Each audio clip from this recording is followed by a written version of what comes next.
What is going on, everybody? This is your host, Frank Mattis of the show Let's Be Frank. This is episode 6, and boy, do we have a lot to get into. The Phillies clinch the NL East last night. The Eagles got out a victory in New Orleans, a very frustrating game, but a game we won nonetheless. And the Sixers give Joel Embiid the bag. So there's a lot of good things to get into today.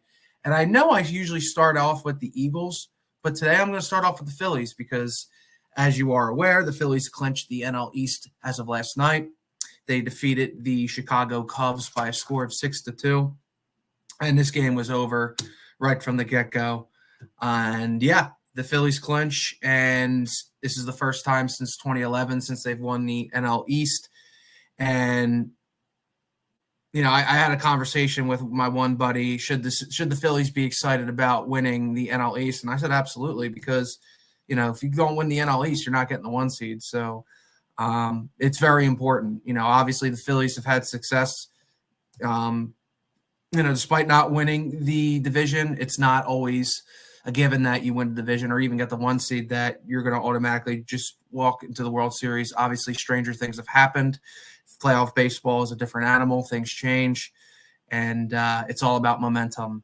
And nobody really expected the Rangers and the Diamondbacks to be in the World Series last year, but that was the case. But I do think with this Phillies team getting the 1 seed, winning the NL East, I think is huge, because the Phillies have, without question, the best home field advantage in all of baseball. And so I propose this question to you guys. Is this a World Series or bust season for the Philadelphia Phillies? Do the Philadelphia Phillies have to win the World Series this year? Me personally, I would say yes. The stars have aligned. You have a great lineup, great rotation. Your bullpen has been fine to good throughout the season. You have the depth. Personally, I've been very critical of Topper over the last couple of years and some of his decision-making in the postseason, but I think this year he has done a tremendous job. They've battled through injuries. They've battled through tough stretches, and he has really kept that team afloat and has done a really good job this season. So, when you factor in all that, when you factor in the fact that they've been here before, and now that they're a much more improved team, I think they got to win the World Series, and I think there's no excuses. I would be very disappointed if they don't win. Obviously, anytime your team doesn't win, but I think specifically this year with the guys that they have, whether it's the lineup, the bullpen, the rotation, the depth, I think it's all there. I think it's all there for the Phillies. Now, I know the Dodgers with Shohei Ohtani might have something to say about that, but we've all seen the Dodgers crash and burn in October many of times, and the only World Series that they've won was a COVID-shortened season. So they do have a track record of falling apart. And then, in the AL, you have the Yankees, obviously, now that they have Juan Soto to go along with Aaron Judge, who is as dominant as he's ever been. They're going to want to have something to say about that as well. When you look at the National League, I don't really fear any other team other than the Dodgers, to be honest with you. I mean, teams can obviously get hot, but with the roster that they have, I can't see this team not winning a World Series. Or at the very least get to a World Series. I think they can absolutely do it. They've shown that even though they had that tough stretch past the All-Star break, they were able to weather that storm and get healthy and get better. And I think it's a testament to the guys that they have in their clubhouse. Like I said, I've been critical of Topper and some of his decision making, but I think he's done a really good job throughout the year. Obviously, with Ranger Suarez struggling, moving him to the 4th spot and elevating, or not elevating, but bumping Christopher Sanchez to the 3 spot, I think is smart. So I really like where this team is at, and it's Red October, man, and I'm super excited. And there's not a better place to play, and there's no better home field advantage than Citizens Bank Park, and I think that the time is now to get over the hump, and third time's a charm. And I'm really excited to see the Phillies in the postseason. I really think that this is our year, and I think the players know it as well. And there's that sense of urgency there, and this is going to be a tough team to beat. So I definitely believe that this is a World Series or bust situation. It wouldn't be the end of the world. It's not like they have to gut their roster for whatever reason, but the time is now. The time is now. They still have a chance at winning or getting the 1 seed. I just don't see. I mean, they're going to get a first round bye regardless.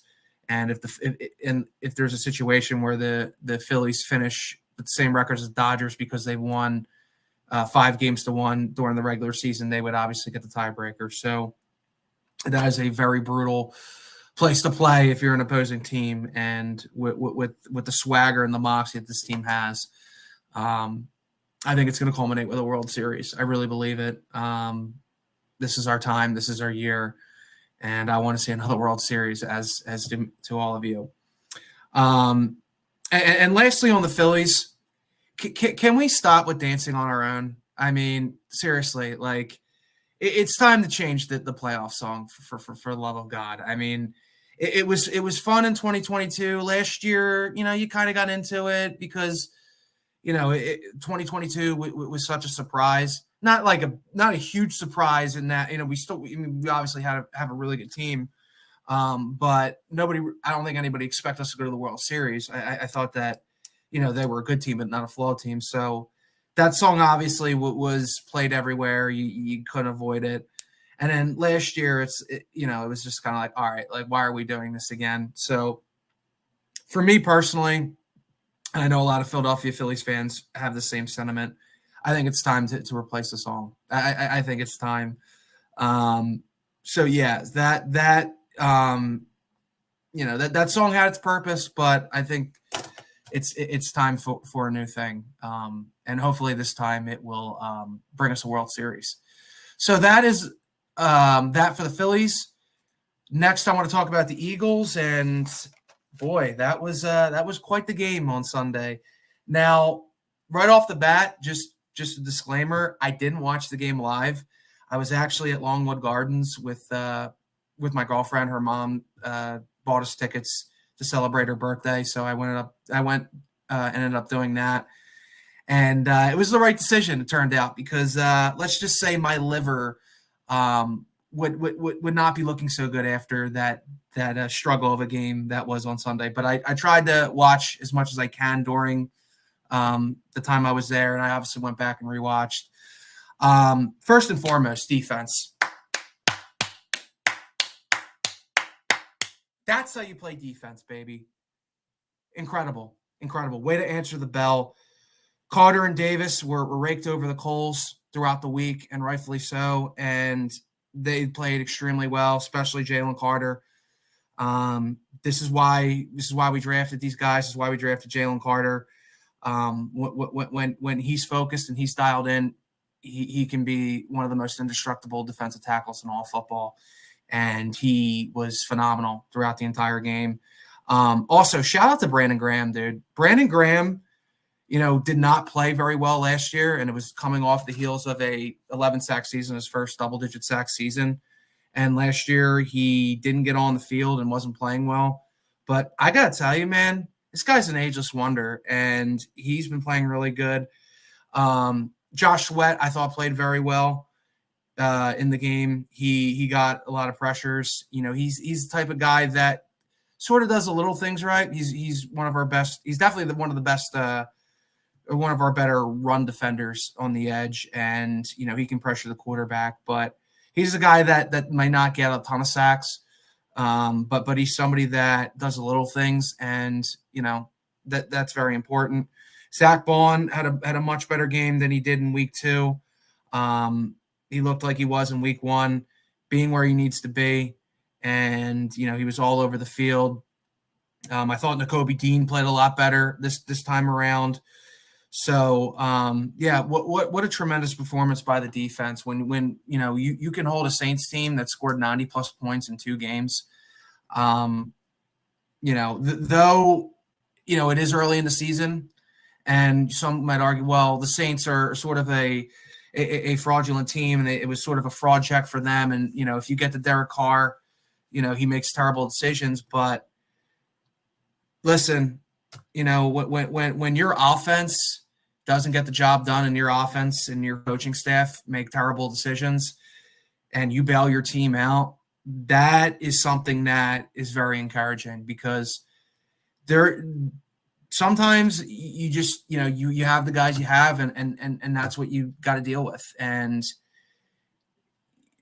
unless you trade for somebody or acquire somebody, or a guy comes back from injury that you didn't have, usually that could help your team, obviously, but at the same time, sometimes you are what you are.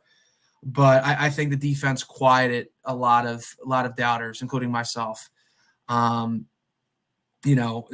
Sweat, or not Josh Sweat, excuse me, Bryce Hoff was a non-factor again. That's a bit of a problem. And honestly, if BG keeps playing the way he's playing, keep him in there and keep Bryce Hoff off the field. BG deserves to play and he deserves to be in there.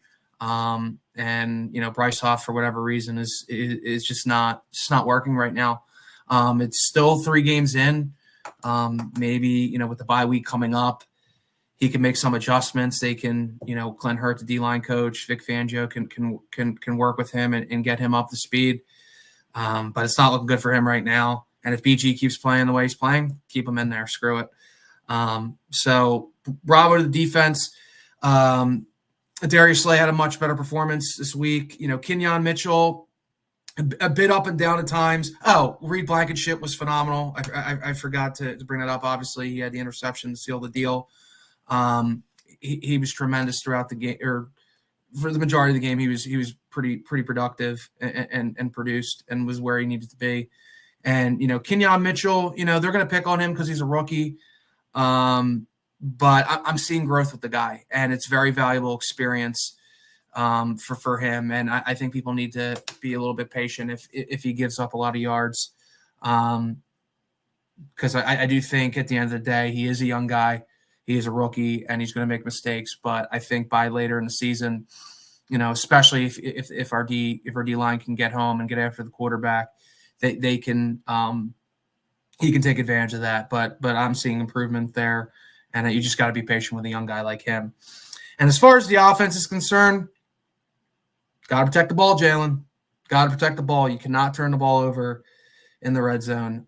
Just cannot have it. I think when you take away the turnovers and you look at, obviously he's a much better threat this year running the ball, or at least so far he looks a lot better. But you got to clean up some things, and you can't force throws, and you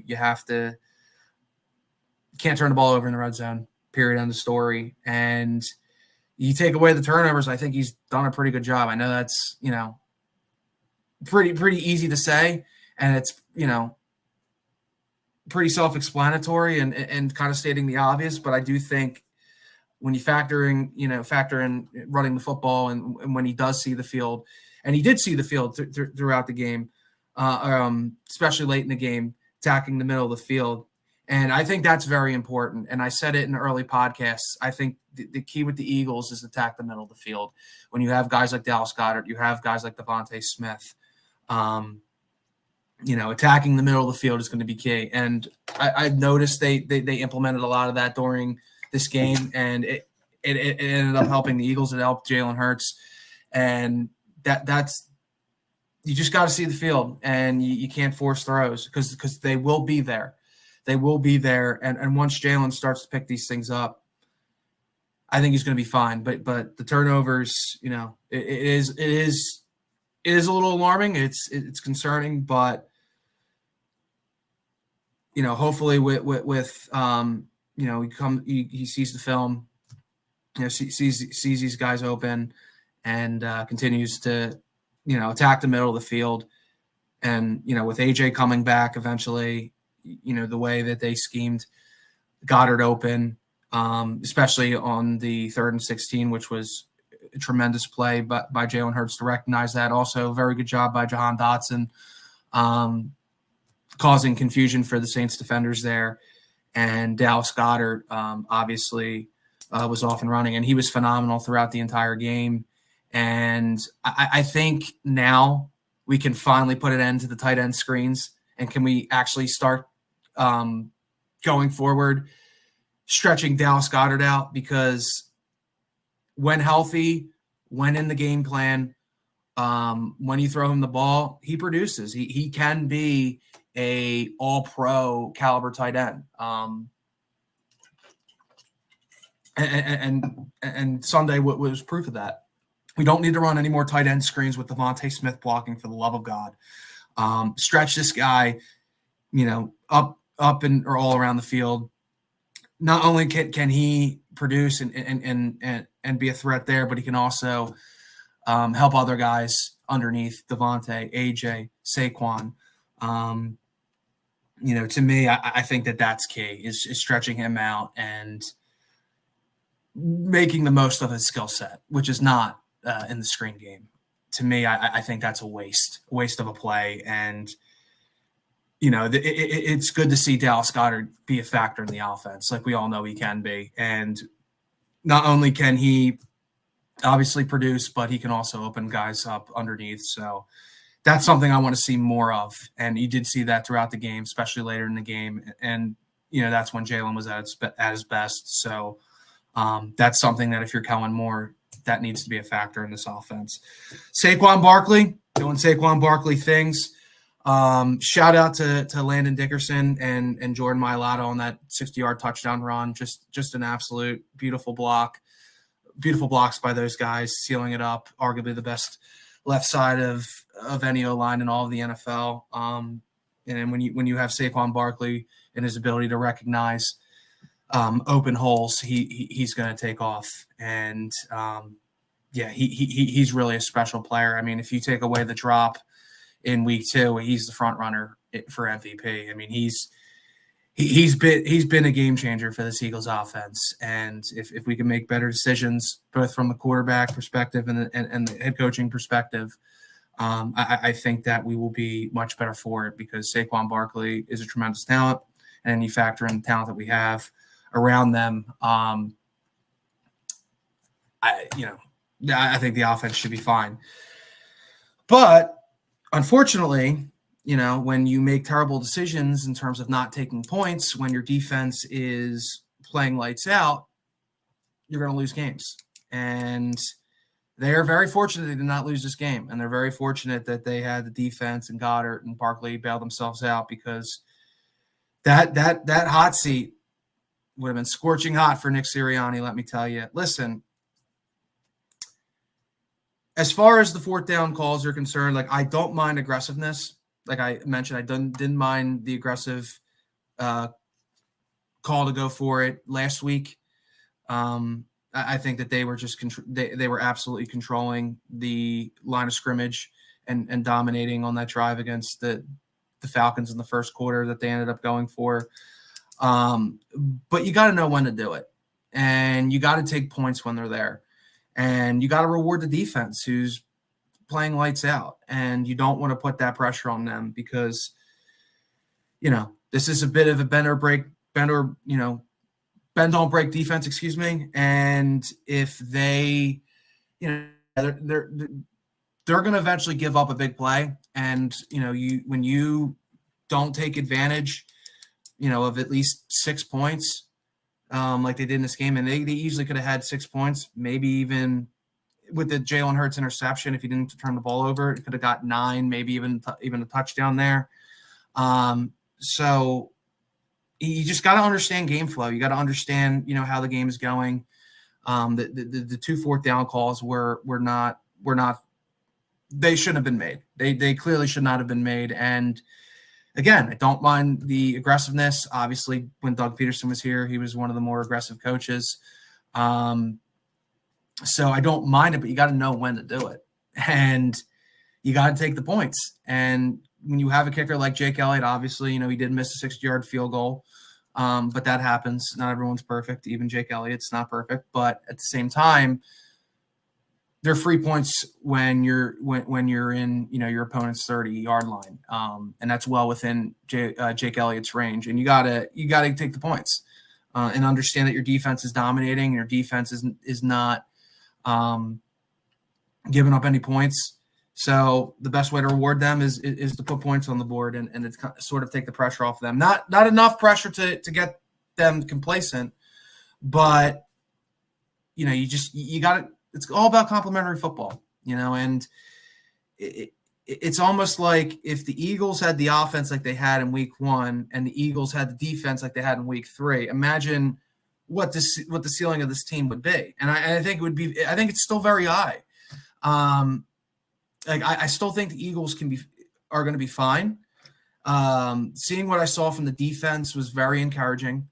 Seeing Jalen Carter and Jordan Davis get after it, seeing guys like Brandon Graham stepping up, Josh Sweat doing the little things right, Zach Bond proving that week 1 game was not a fluke, seeing guys like Kenyon Mitchell get better, Nakobe Dean get better, Reed Blankenship, one of the unsung heroes of the team. I'm proud that he's getting the love that he deserves because he's one of those guys that, listen, there wasn't much to look there. I mean, nobody really had a lot of expectations for Reed Blankenship. Nobody expected him to do what he's doing now. And what he's doing now is sort of a bonus.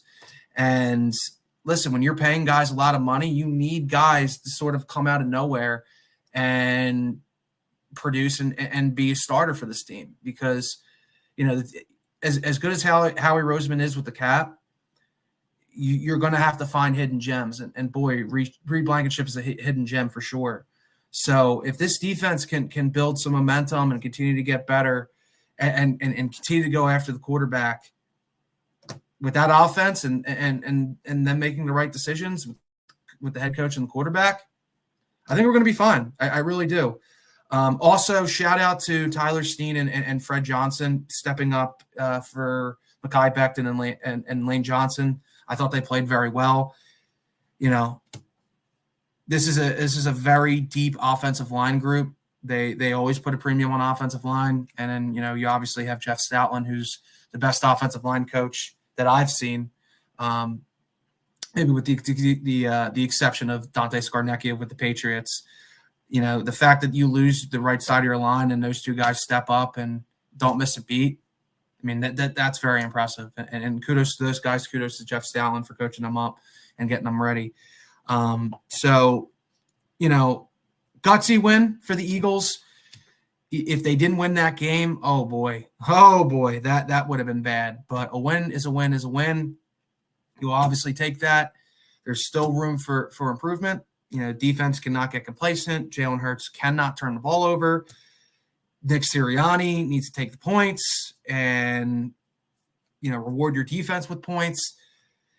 And, obviously, you got to hope that Smitty and Lane Johnson can play this week and, give this team, the artillery, more weapons at their disposal for Jalen Hurts. And obviously, guys like Smitty and Lane Johnson are very, very crucial pieces to this team. They were able to play without them, but ideally you want to have those guys on the field. So hopefully they can get healthy. There's still some things to work on, but I still feel optimistic about this team, especially within this division. The Giants won. Cool. I mean, Malik Neighbors is great, but if you take him out, what are they really? And then the Dallas Cowboys. I mean, you want to talk about a front runner? That's the Dallas Cowboys. You score 2 touchdowns on the Dallas Cowboys, game is over. They do not know how to handle adversity. They do not play with a sense of urgency. And, Dak, I thought played well in the second half. He obviously had a good fourth quarter, but his lack of a sense of urgency early on in the game and, being so late in the game where you decide to play with that sense of urgency, it's too late. And this is what Dallas is. Their defense is horrible. Dak Prescott, if he played with a more sense of urgency in the first half, they probably could have won that game, but he didn't. And that team does not know how to play with a lead or play from behind. They only know how to play with a lead. When they play with a lead, they look like world beaters. They'll probably look like world beaters against the Giants this week when they blow them out, and all the Dallas Cowboys fans are going to be like, how about them Cowboys? Well, your Cowboys cannot handle adversity. And, though Dak Prescott did somewhat. I mean, I shouldn't say somewhat, though he was leading a comeback. I still haven't seen a comeback from him. And I don't remember a time where he's ever just found a way to win. Like Jalen Hurts, say what you want about Jalen Hurts, and Jalen Hurts did not play particularly well in the first half, and there's a lot of things he needs to work on. But that 3rd and 16, man, that to see Goddard and to give him the ball and let the other guys around you do all the work, and what he's been able to do with his legs. Dak Prescott is not that much of a factor anymore with his legs. Jalen Hurts is going to be fine. Jalen Hurts, despite his flaws, he will find a way to win games. He's proven to find a way to win games. Dak Prescott, not so much. So I don't fear the Cowboys. I don't fear the Giants. Commanders, on the other hand, Jane Daniels is the real deal Holyfield. That guy is good. And if you noticed last year against the Commanders, the Eagles barely beat the Commanders in both those games. I mean, they gave us fits. Now that you have a dynamic quarterback who can do the things that he does, who's very dynamic as a runner, he's accurate, he's smooth. The only thing that they have to worry about is how many hits is he taking, because he looks legit, and he's by far the best rookie quarterback so far this season, and he worries me. That team, out of all the teams in the NFC East, whether it's the Cowboys, the Giants, Commanders are the ones that scare me the most. So, and then obviously they're in first place right now because they have a division win over the Giants. But to me, I think going forward, at least in that division, that's the team to beat. And it's still early. A lot of things can happen, but I think Sunday was a good win for the Eagles because there was a lot working against them, and they were able to gut out a victory. And they had a lot of people in the media, fans breathing down their neck, raking them over the coals from what happened on Monday night, and rightfully so. But to get a win like that when your coach is making terrible decisions and you win in spite of him, at times in a lot of ways, that's a good win. That's a good win. But there is obviously a lot to clean up. But if Jalen Hurts can cut down on the turnovers, and that defense can play with their hair on fire like they did Sunday, and their defensive line can get after the quarterback, I don't know what we're going to get from Bryce Huff. It doesn't look good so far, but you still have the other guys around you. You still have Jalen Carter, Jordan Davis, Josh Sweat, Brandon Graham, the ageless wonder. I think they'll be fine, and they're only going to get better, and we just need to clean some things up, and I think we'll be fine. I was very encouraged from what I saw from the defense, and they ultimately helped us win. So, yeah, that's going to be it for the Eagles. Before I talk about Joel Embiid and his new contract, I want to let you guys know about our sponsor, Warlord Beard Oil.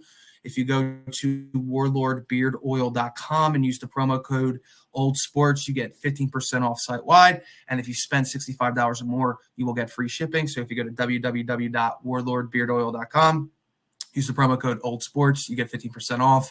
And if you spend $65 or more, you will get free shipping. So, speaking of Joel Embiid, as you're aware, Joel Embiid got the bag. He got a 3-year, $192.9 million contract extension. And, yeah, I think it's well-deserved for the most part. Now, I like Joel Embiid a lot. When he's healthy and he's humming, he's indestructible. And he is a very dominant player. But when you've won an MVP, you do the things that you do, we got to see more in return in the postseason.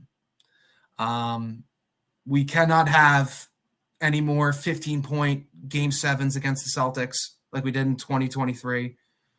You got to be able to beat a one-man Knicks team with Jalen Brunson in the postseason. I know he was a little banged up, but that's also another issue. You got to stay healthy. And there's no excuses this year. None. there are no excuses for the Sixers team and Joel Embiid because there's no more scapegoats. There's no more Ben Simmons. There's no more James Hardens. There's no more Tobias Harris to blame. You got the bag. You're a former MVP. You now have, along with Tyrese Maxey, who's a budding superstar in the NBA, you have a guy in Paul George who still has a lot left in the tank and is a perfect piece for the Sixers team, a NBA championship coach in Nick Nurse. It's time to get it done. No more excuses. This is the year to do it.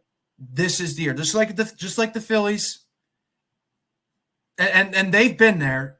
They've been to the World Series, so it's more of a World Series or bust.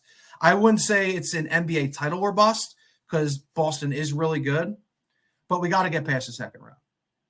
And if all things go well, either the Sixers or Celtics will get the 1 seed and the other team will get the 2 seed, and then those two will meet in the conference finals. Stranger things have happened, but in theory, on paper, those are the 2 best teams in the Eastern Conference. Obviously, the Knicks with crap, I'm blanking on his name. What? Crap. Villanova kid. What's his name? Bridges. Mikal Bridges. Excuse me. My apologies. They got Mikal Bridges. And they obviously have a good nucleus there with Jalen Brunson. And they're going to obviously be viable as well. But the Sixers have a loaded team. And like I said, no more scapegoats. No more putting the blame on Ben Simmons or James Harden or Tobias Harris. There's none of that. It's all going to be on Joel. It's going to be on Joel to produce in the postseason. It's going to be on Joel to win in the postseason. It's going to be on Joel to stay healthy. And I think the Sixers should be fine. They should finally get over that second round barrier and get to a conference finals at the very least. Possibly the NBA finals. They have the talent. And I've noticed this with a lot of Philadelphia sports fans. There is a bit of a Sixers fatigue in the city. There's a lot of Sixers fans that are like, okay, like when is this going to happen? When are they going to get past the second round? I'm pretty much checked out till they do. That's sort of the vibe I get from a lot of Sixers fans. And listen, I know I've been critical of Joel in this podcast so far, but I do believe in him. And I do believe when he's healthy and he's on, he's one of the most indestructible players I've seen. And if you want to get that AI treatment, I mean, you want to talk about a guy with no supporting cast who had to do it on his own, who got to an NBA Finals. You have Tyrese Maxey, who's is an all-star and a future Hall of Famer in Paul George. Like, something's got to give, dude. And I think if he stays healthy, and he definitely hears the chatter from the media and the fans, but if he can put it all together, I can easily see this team going to the NBA Finals. But they need to do it this year because you're going to lose a lot of fans. And I'm starting to see them lose some fans, over the last couple of years because of their failures in the postseason. And now that you bring in Paul George, now that you bring in or now you give Joel the bag, and now he's got a gold medal to his name for whatever that's worth. No more excuses. It's time to get it done. But I have faith, and I hope Joel understands that and goes above and beyond and brings this city a title potentially. So that's that. There's a lot to get into. I had a lot of fun talking about these things because, there's going to be a couple weeks and all these teams, all 4 teams, the Eagles, the Phillies, the Flyers, the Sixers, they'll all be playing, and there'll be a lot to talk about. So, the best is yet to come. You obviously have the Phillies. Red October is upon us. They obviously won the NL East. They look to get the 1 seed. The Eagles, at least for this week, quite a lot of people in terms of defense. And with Paul George joining the fold, I'm curious to see what the Sixers do this year. And then the Flyers. Obviously, you have the Mad Hatter and a lot of these young guys looking to make a name for themselves and getting the Flyers over the hump. So that's that. I look forward to seeing you guys later. I don't know if I'll do a pod later this week. I might, depend upon my schedule. But there'll be a lot to talk about. So Take care and have a great